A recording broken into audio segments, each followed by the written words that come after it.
Hello, everybody, and welcome to our panel, Crypto and Central Bank Digital Currencies, a New Era for Financial Crimes. My name is Nick Turner. I'm a lawyer with Steptoe and Johnson in Hong Kong, and I'll be moderating today's panel. I'm really honored to introduce 4 experts from around the world who are going to walk us through this topic on a number of different levels, and I think you're going to learn a lot. So thank you very much for attending today's panel. I'm going to introduce the panelists in alphabetical order, beginning with Grace Chong of Counsel at law firm Simmons and Simmons. Grace is based in Singapore, and she was previously at the Monetary Authority of Singapore, or MAS, and heads up Simmons and Simmons regulatory and digital business team. She is closely involved in regulatory issues concerning digital assets and advises several key banks, exchanges, and custodians in the Asia-Pacific region on crypto assets. She also sits on the board of ACEBS, the Singapore Cryptocurrency and Blockchain Industry Association, and the AML Working Group of Global Digital Finance. Grace, thank you so much for being here. Next is Chris DePow, who gets an award for dialing in from the East Coast of the United States. Thank you very much, Chris. He is Senior Advisor for Financial Institution Regulation and Compliance at Elliptic, a blockchain analytics provider. Chris has experience crafting and implementing compliance policies that address financial crime in relation to crypto assets and has spoken extensively on the intersection of the traditional and decentralized financial systems. Prior to joining Elliptic, Chris was Vice President in the Global Financial Crimes Compliance Group at JP Morgan. And next is Tom Keatinge. He is Founding Director of the Center for Financial Crime and Security Studies at the Royal United Services Institute, or RUSI, a defense and security think tank in London. Since its creation in 2014, the CFCS program has focused on matters at the intersection of finance and security, including a range of studies on money laundering, terrorist financing, proliferation finance, and other illicit financial activity. Prior to joining RUSI in 2014, Tom was an investment banker at JP Morgan for 20 years. Tom, thank you very much. And finally, we have Samuel Lim, who is Chief Compliance Officer for Binance, a cryptocurrency exchange, which I understand is currently the largest exchange in the world in terms of daily trading volume. Samuel was part of Binance's highly successful global launch of BUSD in September 2019. So there you have it, a wonderful panel of experts, and I'm going to start by turning it over to Tom, who's going to set the scene for us by talking about new payment methods and the international landscape, including the emergence of these CBDCs. Tom, over to you. Nick, thank you very much. Thanks so much to Regulation Asia for inviting me. I feel it's time to give back to Reg Asia, who are always cross-posting our work from RUSI, so it's great to have an opportunity to support your conference. And we are, of course, pleased to be a supporting organization for this week's conference. So as Nick said, my job, I'm the think tanker. I'm going to leave the technical and legal stuff to the lawyers and the other experts on the call. So my job really is to do a bit of scene setting, as Nick said. But I'm mindful that the majority of those joining us in the audience are from the private sector and are charged with securing the integrity of the financial system. And to use that old cliche, you are on the front line of what is a rapidly evolving world based on technology and legislation and all the challenges that come with that for you. So when thinking about new payment methods, including the emergence of CBDCs, what immediately springs to mind? So when I was thinking about preparing for today, the first thing that obviously comes to mind is the relentless effort that's been made to improve the experience of retail customers. So just think how far technology and payments has advanced in just a few years. Some countries have almost entirely eradicated the use of cash, that not on purpose, but that's just the way that technology has led the direction that the technology has led people in. And of course, things like the pandemic have perhaps accelerated that to some extent. And of course, that's brought a lot of challenges in heavily cash-based economies. The result of that is that some countries then have massively increased financial inclusion through the use of technology. Look at the way that digital ID has driven financial inclusion in somewhere like India. And so new companies only created in the last few years are now worth billions of dollars, built on the simple notion of making payments domestically and internationally more efficient, more cost effective, and more inclusive. Barely a week goes by at the moment without some sort of listing on a stock exchange that evidences that fact. But impressive though these developments are, they've not exactly radically changed the underlying fundamentals of the financial architecture. They've primarily shone a harsh light on the gross inefficiencies of the systems operated by the incumbents, so operated by organizations like the one that I used to work with. And with innovation has come this requirement for everyone to up their game. So the radical change then, and I'm not going to stray into the technology discussion here, but the radical change has obviously come in the form of the proliferation and broadening acceptance of digital ledger technology, so blockchain as it's known, and all the innovation that has spawned.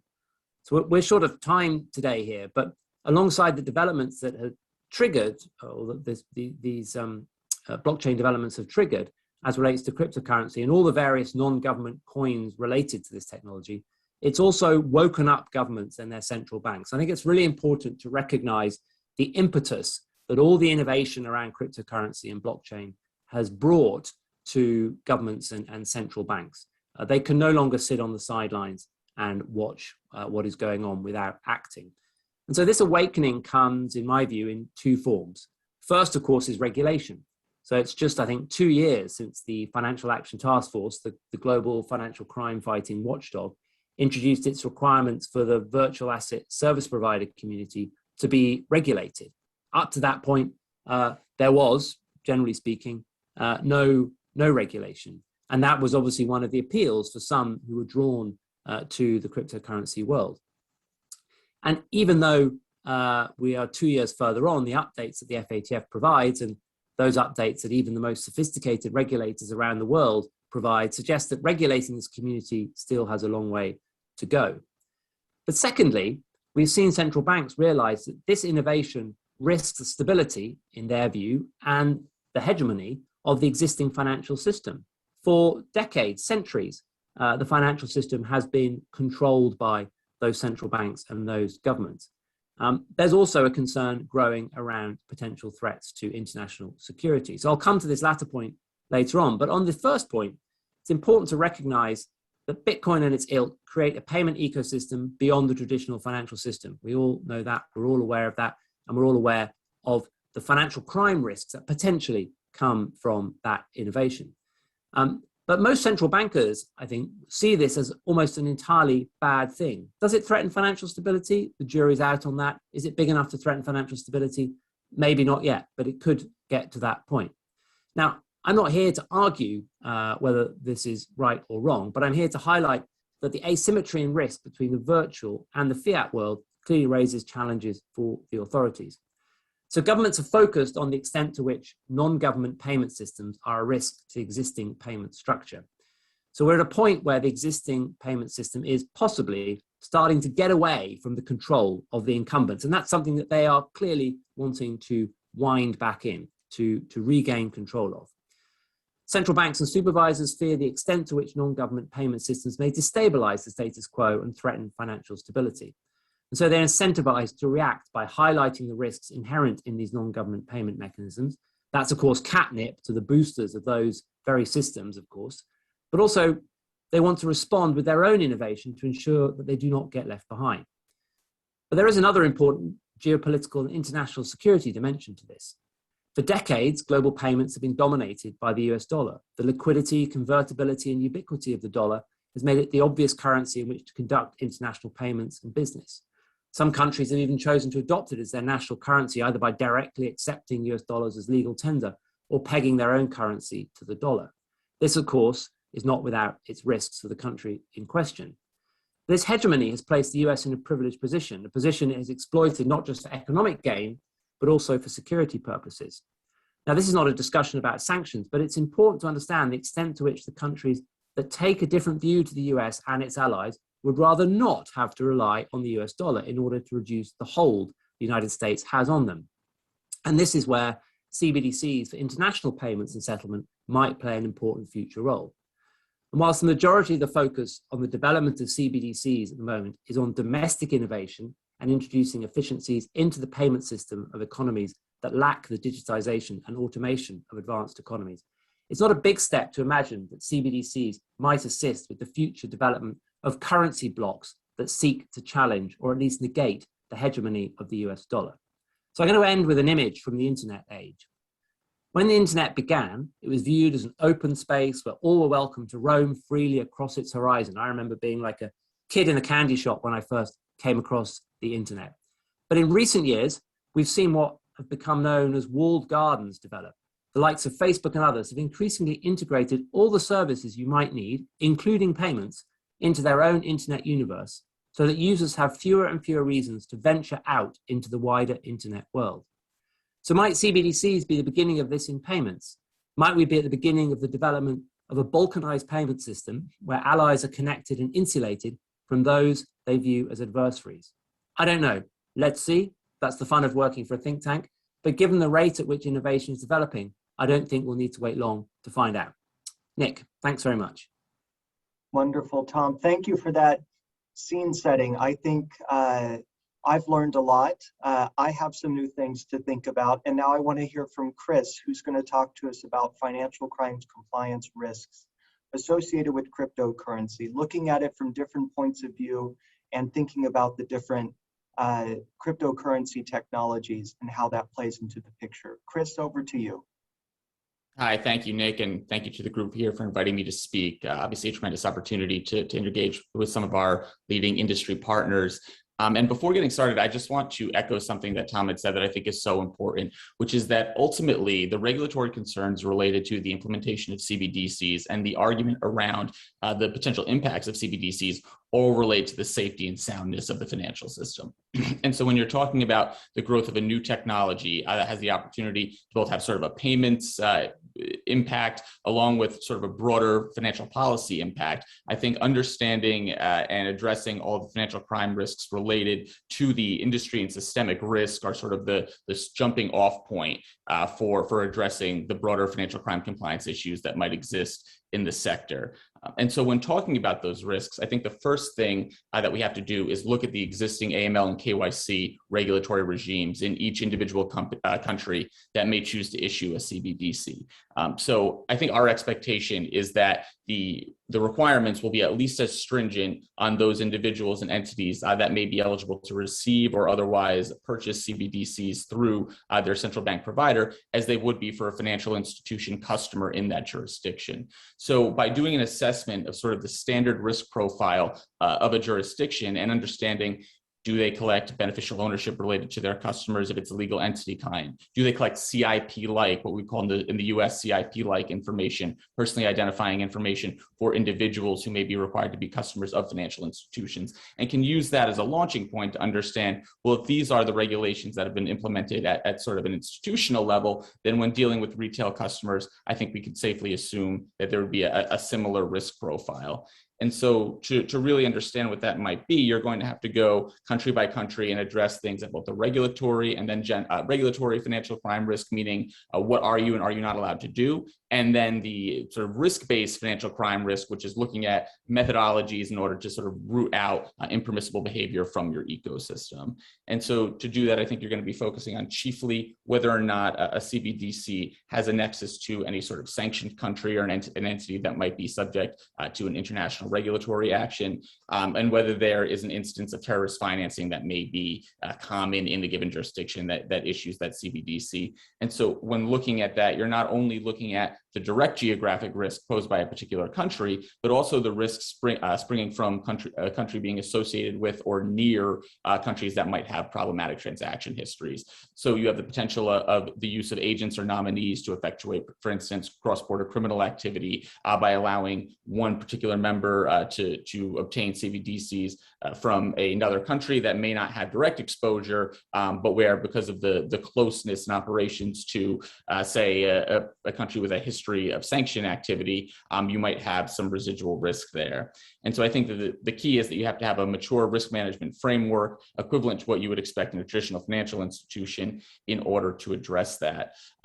And specifically, there are likely to be financial crime typologies that are unique to a given jurisdiction. So if you are in a hotbed of activity related to, for instance, funding terrorism related to religious extremism, political extremism, what have you, you're going to have a different set of risk mitigants and monitoring systems in place to look for that specific activity than you would if you were more concerned about dark web market interaction or something less related directly to international financial restrictions. Speaking to those points specifically, I think ransomware and dark web market interactions are where a lot of the financial crime risk in this industry lies. And one of the nice things is that with the CBDC, the expectation is that there's going to be strict government oversight over the issuance and monitoring of these coins or of these currencies, which I think is substantially different from what we see in the stablecoin ecosystems today.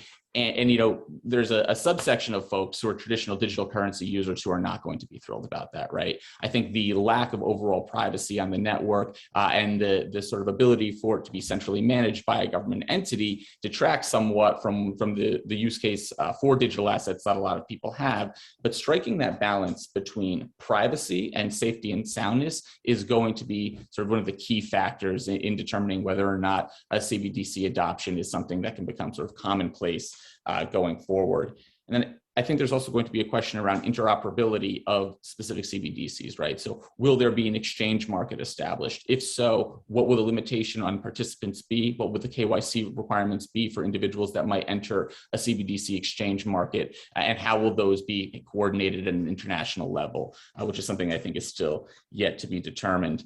And then lastly, you know, when it comes to oversight and the question of should the blockchain used or should the ecosystem implemented by a particular country launching a CBDC be public or private. And so in determining whether it's going to be public or private, you have to weigh out the privacy risk from potentially having public addresses that, you know, a clever blockchain analytics and monitoring company may use to tie a particular wallet back to an individual or entity, with the systemic risk posed by not having that information available to the public at all and purely relying on a government regulator to conduct that monitoring activity. Having a more open and transparent ecosystem, I think, can ultimately help reduce financial crime risk, but in turn, there are going to have to be either elements of masking or other precautions taken to help ensure that we do maintain sort of the financial privacy that's expected within the traditional financial world. And frankly, a lot of folks expect in the digital asset world, right? But they just may not know that oftentimes blockchains are public and can be analyzed in such a way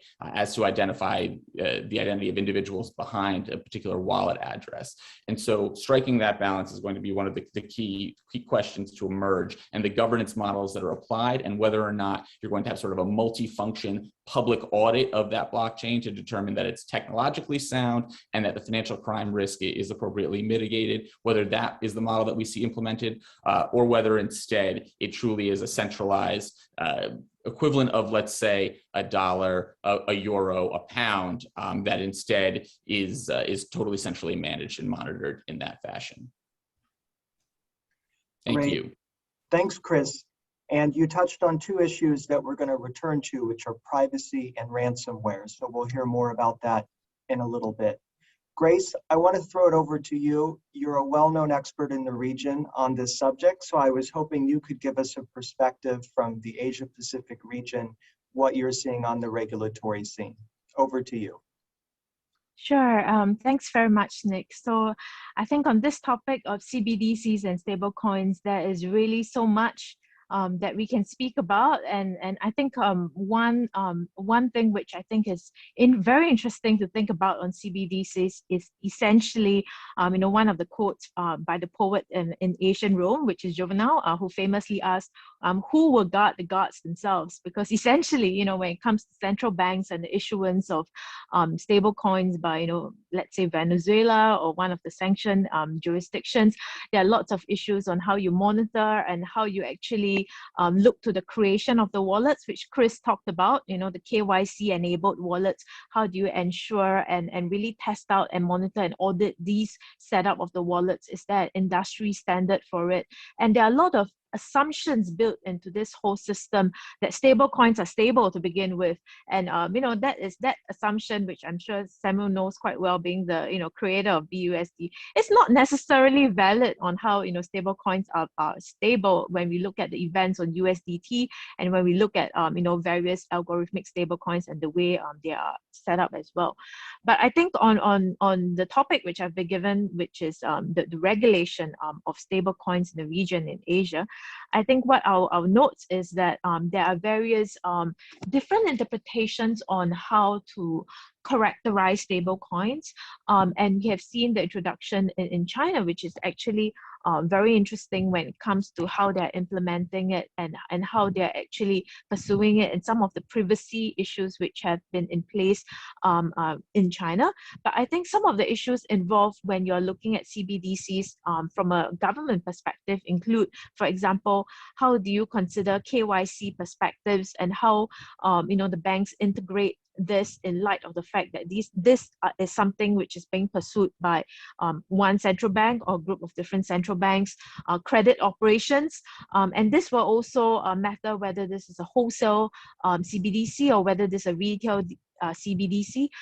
Do you actually set it up as a deposit kind of concept, or a different kind of open balance middleman kind of concept, where you try to take some balance there and develop something which is more private focused?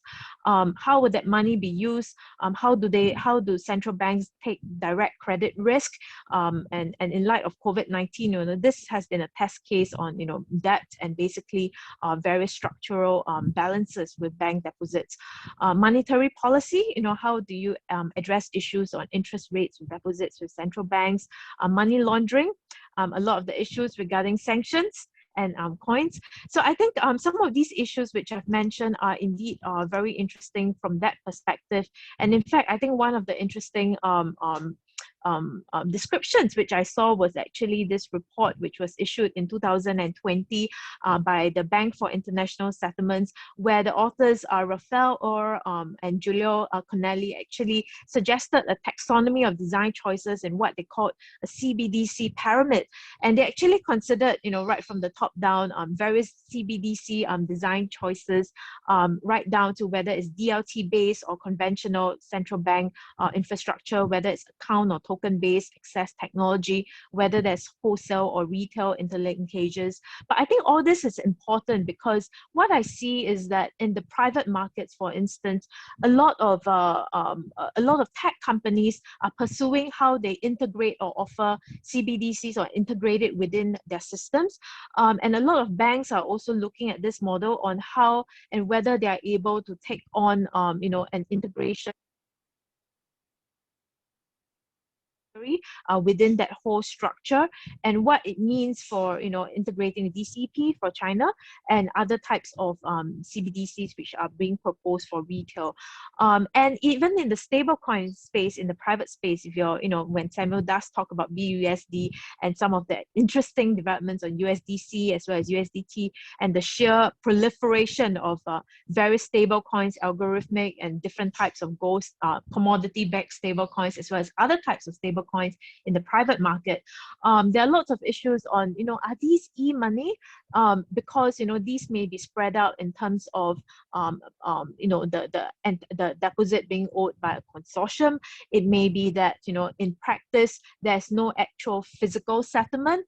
Can you actually identify even the issuer? Is this a whole decentralized concept? And you may have market manipulation and stability issues when it comes to the use of stablecoins, and whether there's clarity about the security and how it's all set up, and also AML issues on whether you can really address them from a wallet perspective. And from a Singapore Payment Services Act perspective, there has been very interesting issues on whether this constitutes cross-border money transfers and various licensing issues. So I'll pause there for the moment because there's so much to speak about, but Nick, this is just a color of some of the regulatory issues when it comes to CBDCs and stablecoins. Yeah. Great. Thank you so much, Grace. And it sounds like there's so many choices that have to be made at so many different levels. I think that's a great time to turn it over to Samuel. Samuel, you're representing the perspective of the Chief Compliance Officer of a very popular crypto exchange, and you were involved in developing VUSD, which is a US regulated stable coin backed by the US dollar. And I hope you could tell us a little bit about what it was like developing BUSD and your experience in the exchange dealing with these issues. Yeah, sure. First off, thanks to Regulations Asia for having us. Right? Very fortunate to be on this panel, right, with the fellow experts as well. Right? Back in 2019, right, when we considered launching a stablecoins, right, they were they were mostly classed into three brackets, right? Asset-backed stablecoins.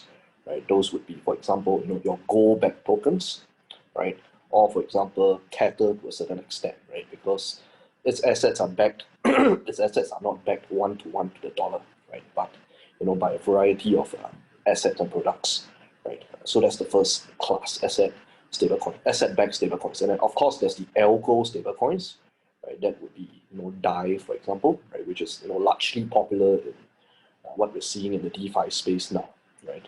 The third class, of course, would be the dollar-backed stablecoin, right?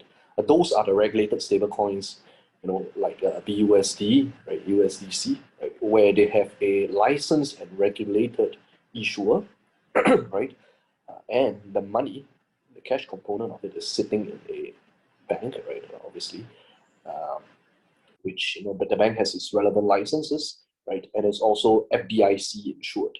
Right? So when it comes to, of course, the security, the stability of these coins, right? It is up to the users to choose, which coins to use, right? At least now, just for some stats, right? BUSD is the 10th largest crypto in the world. USDC is the 6th largest crypto in the world, and Tether is the 3rd largest crypto in the world, right? So among the top 10 cryptocurrencies in the world, 3 of them are stable coins, right? And we are starting to see immense growth and catch up, right, of the regulated stable coins, right, like BUSD and USDC to Tether, right? Obviously, Tether is still largely popular with traders, mostly because of its huge liquidity, right, and also very strong privacy of controls, right? But regulated stablecoins like USDC, BUSD, these have very strict controls, right? And not only that, they even have kill switches, right? So that's very interesting, right? When we program this coin, there's a feature where you have to input a kill switch, right? So much so that any BUSD on the blockchain, right, if that is flagged out to be an illicit sort of transaction, right, we can literally put a kill. We can literally activate the kill switch to weed out the bad actor, right? So these are some of the concerns we have in place, right? We strongly believe that if you want to build a long-lasting stablecoin, right, which in the future could have a good chance of cooperating or collaborating with the CBDCs, you basically have to go the regulated path, right? There's no way around it, right? I do not expect any governments or countries to be working with an unregulated stablecoin. That doesn't make sense, right? If you're not audited, if you're not backed, if you're not insured, there's just it just speaks volumes about the credibility of the crypto, the token itself.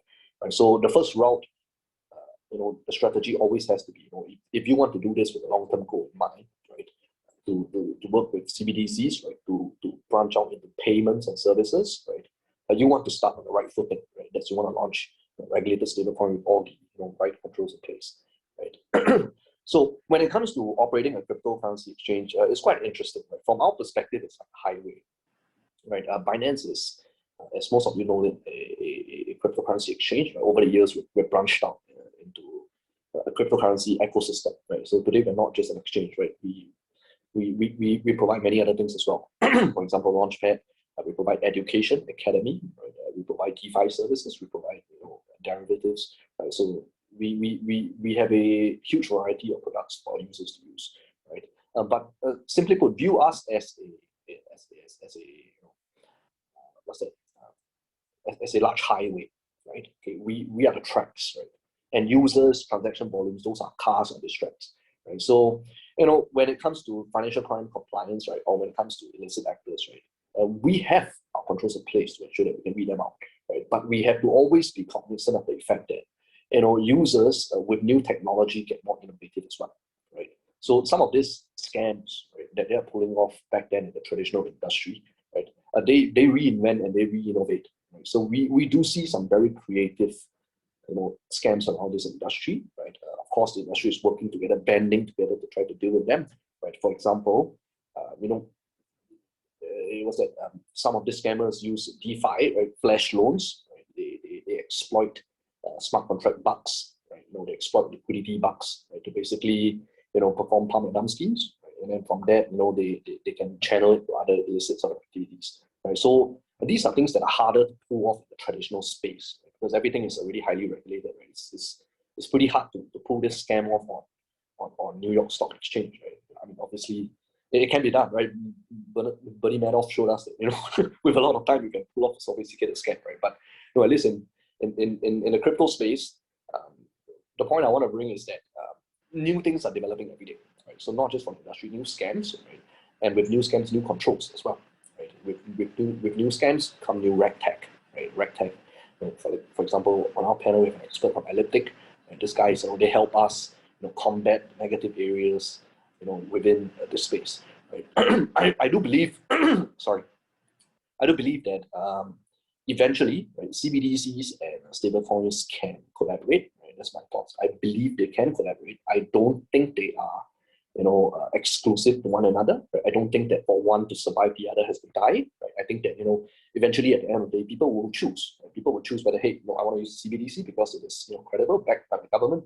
Or there's another subset of people who would say, okay, I may want to use stablecoin from the private sector because it addresses some of my privacy concerns, right? So we never know, right? Or because it's a little more liquid, right? I can do, for example, my DeFi on my private stablecoins. And so I think they are mutually exclusive, right? We do have to change that mentality that for one to survive, the other has to die, right? But of course, we have to have a unified voice to push across the industry to prevent any sort of a systematic risk, right? So, if there are stablecoins that grow too large that are unregulated, then if you ask me, that poses a huge, systematic sort of risk or contagion risk, as we call it. So we can probably speak more about this, in the latter topic, right? But that's mostly what I have for my introduction. Thank you. Great, thank you, Samuel. And in fact, you teed up our next topic, which is privacy. And you mentioned that one consideration that someone may have in the future about choosing between a CBDC or a stable coin could be their interest in privacy. So I was hoping that you and Grace could introduce this next portion of the discussion. And Grace, I'll point to you first. And if you could tell us a little bit about those privacy considerations and how we're thinking about those today. Sure. So I think since Chris has alluded to some of the points on general stable coins, I'll mention in particular CBDCs. So I think for CBDCs, there has been some thinking on how you can build this from a privacy by design kind of level, on how you can ensure data minimization, and how you can structure basically some of the mechanisms to separate the identities from payment transactions. So for example, I know at the European level, the European Central Bank has been considering whether for small amounts, you can exempt them from basically additional checks, and that you can let them go through Bluetooth. But it has also been pointed out, confidentiality and privacy are different from anonymity. So overall, the wallets will still need to be checked. But essentially, can you let how can you ensure that there is no generalized tracking for all sorts of transactions, and to make sure that it's not in line with IP tracking with all your activities, as long as you're using the CBDC, for instance, and various aspects. So I think there are some of these concerns being addressed, which require a wide-based risk assessment, which has been proposed, and also to ensure and mitigate the risk of excessive interference in the privacy of the persons concerned when they actually use some of this CBDCs, as well as how you're integrating this. So I think one of the proposals which has been quite interesting is also whether you can resolve this issue by essentially having the brokers and the banks provide more of the accounts within this whole system, whereby the banks actually act as the guards and provide account services to essentially guard the privacy, monitor compliance, and aggregate balances into accounts. But this is closely related to all the significant challenges which are posed by regulatory capital, because as if you have been following the news, there are lots of concerns about banks and how they'll be hit very hard if they do hold digital assets on their books in terms of regulatory capital. And what does it mean for CBDCs or stable coins in general, because that will affect the way in which they're offering services in relation to CBDCs or digital currencies in general. So I think it is important to consider the privacy and compliance challenges, and how they need to be interoperable between different financial institutions. But definitely it is a challenge. I must say that when it comes to certain jurisdictions who are creating wallets, so for example like the DCEP, there is quite a lot of concern on whether there is going to be a very extensive collection of data, and whether that data will be used for purposes in relation to criminal related checks or investigations, in light of the concerns about the interference on personal privacy. So I think all these are very interesting issues which are aligned also with some of the regulatory considerations. Yeah. So I'll pass on to Samuel as well to add any insights that he has. Yeah, thanks, Grace. You also mentioned about the ECB report, right? Yeah, the ECB report in April, right? Surprisingly, right, a great proportion of those users, right, the highest proportion of those users, 43% actually cited privacy as the most important feature, right? Followed by 18% security, right? 11% the ability to pay across the Eurozone, right? 9% no additional costs, and lastly 8% offline usability. Right? So as you can see, at least as far as the people are concerned, right, privacy remains something very important to them when they're considering, the use of the stable coins, right? There are quite a lot in the market, right? Obviously, the more notable ones would be those like Monero, Verge, right? Zcash, Dash, right? Some of these coins have auto-coded features where you can choose to shield yourself or to reveal yourself, but others might be a little bit more sophisticated, right? But what I want to say is that there's truly no coin in this world that is private, okay? It's just how much effort it takes to weed out that person, okay? As just as a joke, okay? If we can find the leader of ISIS and Osama bin Laden, we can find who is using a coin, okay? So it's just how much effort you want to put into it, right? So as far as that's concerned, there are many areas that FCC can still catch up, right? For example, via off-ramp, right?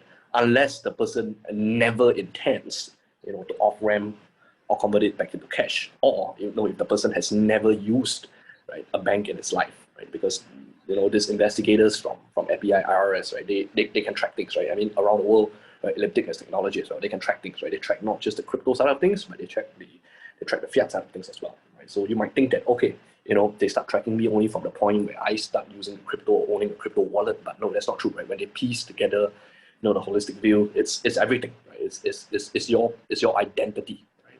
So that is something which we have to take note of, right? I think the issue really is not how do we find it's not how do we prevent privacy, right? It's more of do we have enough people sufficiently educated and well aware of the risks or the purposes of using this, right? So education comes first, right? And secondly comes the controls around it. Do we have enough people, right, well trained enough, right, to identify this sort of threats? Right? So if you're looking at the banking sector, right, AML is a very huge, what's that, or critical sort of function as we call it, right? But if you're looking at the crypto, fintech space, it is a nascent industry, right? It's still growing.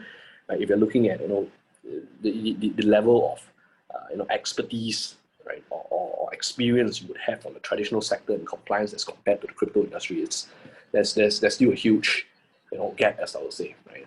But I think over time it will catch up, right? Over time, with proper education and with the proper tools and with the proper professionals working on it, it will catch up, right? Regulators, of course, they can help a lot in education, right? For example, they can go out, telling people the risk of using, for example, privacy stablecoins, right? Or they can encourage people to, use regulated stablecoins, or encourage people to use CBDCs, right? So I think that goes a long way as well. Obviously, everybody, there might be agendas here and there, but at least from a pure technical point of view, right? Let's not immediately deem something privacy feature as bad, right? Because look, the common misconception is that anything that's privacy is used in crime, right? But we do have to respect that there are actually people who value privacy, right? For example, in Europe, right?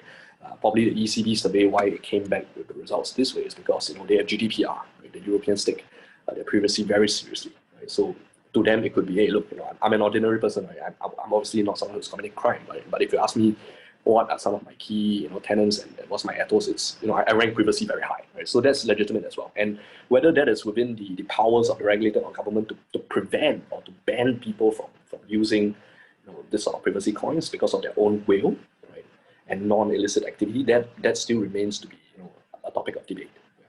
Thanks, Grace.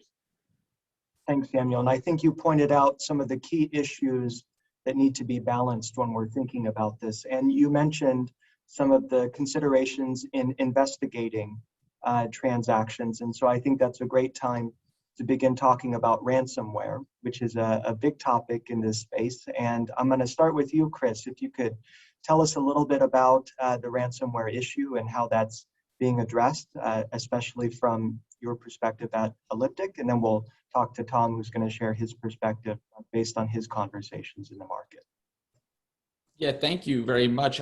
I think ransomware has taken over as sort of the defining criminal typology in the virtual asset world today. It is what we see the most concern around, both from a regulatory perspective and from an industry perspective, when talking to potential clients and prospects and even law enforcement agencies who might need assistance in conducting blockchain monitoring and analytics programs.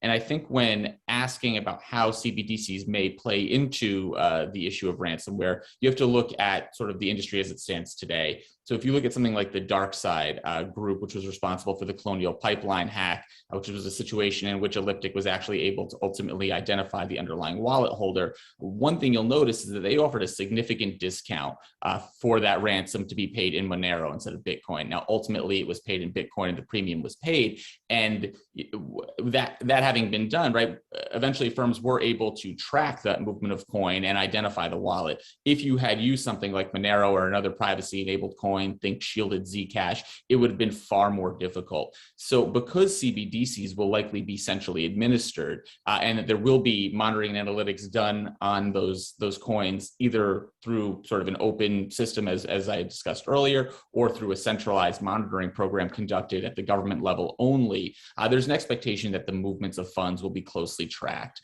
And unless you're able to easily move from the CBDC into another convertible virtual currency, maybe a privacy coin, which I don't think at this time there's really any expectation that sort of interoperability will be built in by design, it's going to be far harder to use these coins in order to make those ransom payments. That said, there are situations where you have a piece of major infrastructure that's been compromised by ransomware, and you simply have to unlock it, right? And that's the arm twist that a lot of these companies find themselves in, where in order to support your customers and in order to support major infrastructural services to your country, you may have no choice but to make these payments. CBDCs may be used to effectuate such payments, But if they are received, right, I think one, there's a high likelihood that you're going to be caught. And two, something that Samuel had spoken to earlier, which is something I had not considered, is the possibility to build something like a kill switch into this, for instance, right? And so even if you are able to effectuate a payment, is that payment actually going to be able to be used to purchase goods or services or to convert into fiat cash if there's a kill switch that can actually turn off your currency after it's been sent? And that sort of plays into the larger question around, does this stick with the ethos of what decentralized currency is supposed to be, or does this sort of just digitize an existing central bank digital currency with no real add-on advantage? I think there is an advantage in that you're increasing settlement times, you're adopting new technology, and you're promoting a safer and more sound ecosystem by having that type of traceability and that ability to thwart potential bad actors who could arrive in this space.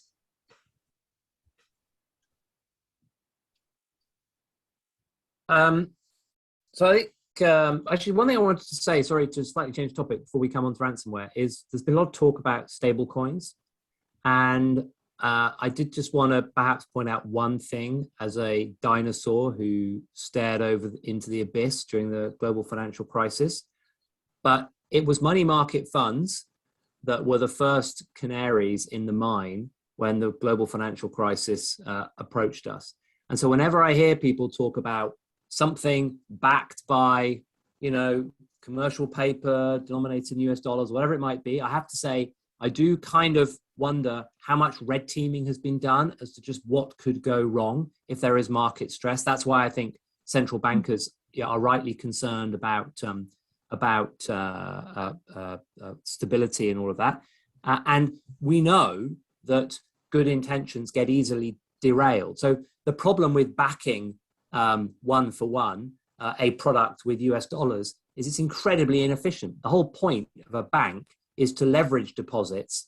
You don't back the loans that you issue one to one with your deposit. So I am watching with great interest, and this is, I think, one area that Facebook ran into a bit of headwinds on. I'm watching with great interest as to how central bankers respond to stable coins, because for me, there's a big warning light out there, which links to the point I wanted to make about ransomware, and Chris has covered most of what I would have said. But I think that we need to spend more time red teaming these innovations. So look, here I am, I'm the old guy, I'm not against innovation and all of that, but I do think we need to put some brakes in the system and say, hang on a minute, what could go wrong? Let's, as I say, red team what could go wrong. And one of the things that we see with kind of ransomware is it's a perfect storm, right? Ransomware has been accelerated by the ubiquity of cryptocurrency. Like if there was no cryptocurrency, then you're not going to be handing over $70 million of cash in a car park somewhere to get your pipeline reactivated or whatever that's gone wrong. It just simply doesn't happen. Even in their wildest dreams, organizations like Islamic State could only raise like $5-10 million a pop. And look at all the effort they had to go through in order to raise that money. And of course, the terrible murders that they committed. So I think we need to kind of red team and think challenge, not challenge to kill, but challenge to make sure that the innovation doesn't get ahead of the risk that innovation might develop. And again, as the old guy, I'll say this, I think too often I see regularly people coming with, here's the great new idea, shiny app, look at the UX experience. And then you ask the question about, yeah, but how could this be abused? And that's a trailing discussion.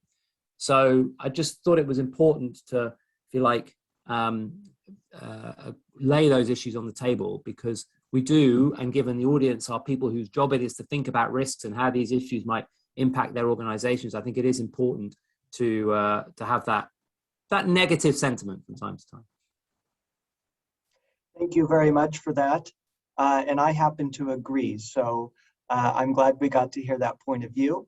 Now to close this out, I'm going to ask each of you just to give us one or two thoughts on what would you like to see from regulators in this space over the next year or 2 years? And Grace, I'm going to begin with you since you talked to us about regulation. Then I'll go to Samuel, to Chris, and then back to Tom. Grace? Sure. In fact, I'll follow on with something which Tom mentioned actually on stable coins and the issues on stable coins, because essentially how are stablecoins in the private space regulated? Usually you're looking at the issuer and the jurisdiction of the issuer.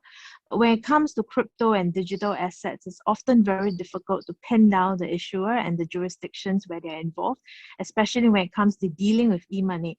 And especially in Asia, this has resulted on the interesting issue that dealing in e-money may not be a regulated activity, even as dealing in crypto is.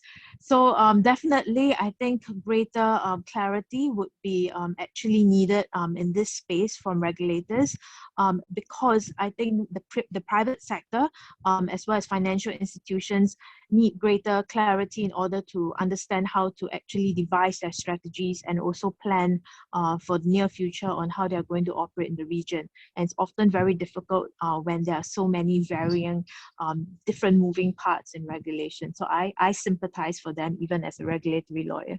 Yeah. Thank you. Samuel? Yeah, thanks, Nick and Grace. Yeah, I fully agree with Grace as well. Right? I think greater clarity would be very useful. Right? I think we just have to keep in mind that technology is highly disruptive. Right? It's the ethos of it is move fast, break fast. Right? Cryptocurrency just happens to be one of these disruptive economies. Right? Back then, when Uber started, Grab started, it was the same. Right? They disrupted the transport industry. Right? It will take some time for regulations to clear up and converge, but eventually, we will definitely move towards that direction. I think we are already having FATF, for example, coming up with some overarching, sort of guidelines. Right? I think that would be very useful for the industry. Right? As far as we are concerned, from the private sector, we don't fight the regulators. Right? You can't win that. Right? If the rules are clear, right, you just follow them. Right? But if the rules are not so clear, right, that's when you will have one set of rules for this jurisdiction and the other set of rules for another jurisdiction, and that causes a lot of debate and confusion. Right? So I think lessen the noise, right, reduce the confusion, right, and align as much as possible, right, and cryptocurrency exchanges or any private operators will realize and understand the fact that they cannot go against the will of the regulators. They have to play along with the rules, right, or be eliminated. Thank you. Great, thank you. And Chris? Agree wholeheartedly with Grace and Samuel's points on the need for clarity from regulators. I think that's one of the biggest challenges that we face, particularly with developing technology, is making sure that our regulatory partners stay ahead of the curve and are sort of familiar with these issues and their impacts on industry more generally, and that can often be a challenge. I think international coordination is something that we also would really like to see more of. We've seen a lot of work done by FATF, which is an outstanding group that's helped to sort of set the table as to what's appropriate from an international perspective. But as the sector expands more and more, I think we would look for more participation from industry groups, self-regulatory organizations, and domestic regulators to all coordinate at some type of international forum in order to help promote maybe a regulatory environment that's at least similar across the world. Because if we're going to be using CBDCs to effectuate cross-border payments, if there is going to be a CBDC to CBDC conversion market eventually established, having both regulatory and technical standards that are easily interpreted and applied globally is going to be key in order to making that ecosystem work. Great, thank you. And Tom, closing remarks? Yeah, so a bit of me wants to violently agree with everybody, but a bit of me wants to say something different. So I'll do a combination. I think in my earlier remarks, I pointed out that a lot of innovation has been as a result of the inefficiencies of the existing system. I mean, that sounds like an obvious thing to say. But again, I know from my own experience, my own career in banking, that where regulatory blockages exist and where those blockages are considered to be inefficiencies by those that are trying to use the system that is regulated, smart people are smarter at coming up with solutions and quicker at coming up with solutions than regulators can move. And I include the MAS in that. Smart, though, people at the MAS are, Grace. And so the point is that I think, and I welcome the sandboxes and the tech sprints and all those sorts of things that regulators run. But I think that we need to be a bit more collaborative and say, what are the problems that we can solve here together, rather than the innovation shooting off in a direction that we then spend the next 2, 3, 5 years trying to get our arms around, which is what's happened on cryptocurrencies. And just a quick anecdote to finish off. I found myself back in the days in One Travel, I found myself at an APG EAG typology meeting, so the FATF regional bodies. in Novosibirsk in 2018 in December, a great place. I can recommend Novosibirsk in December if you like minus 30, 40 degrees centigrade. And what was interesting there was a session on cryptocurrency and regulation, and every single country that spoke had a different view. And I think until we have a uniformity of view, then we're not going to get the kind of system we need. So we need clarity and coordination between supervisors, and we need supervisors to acknowledge that the innovators of this world will seek to prove that their regulations are inefficient, and we need to embrace that. As I say, otherwise we end up with these kind of spin-offs which ultimately don't help anyone in terms of integrity of the financial system.